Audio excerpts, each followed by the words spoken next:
I've been posting consistently for a year and I have about 114 followers on Instagram. And now I decided to document my whole growth journey throughout 2026 and share it with you.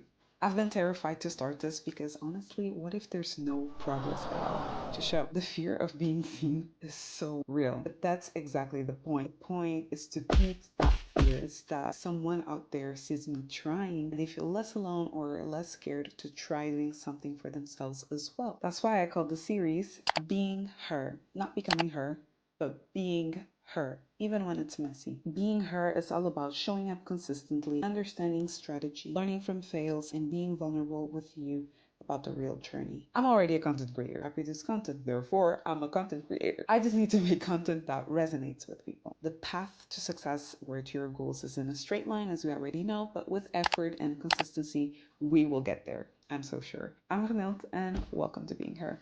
Come along.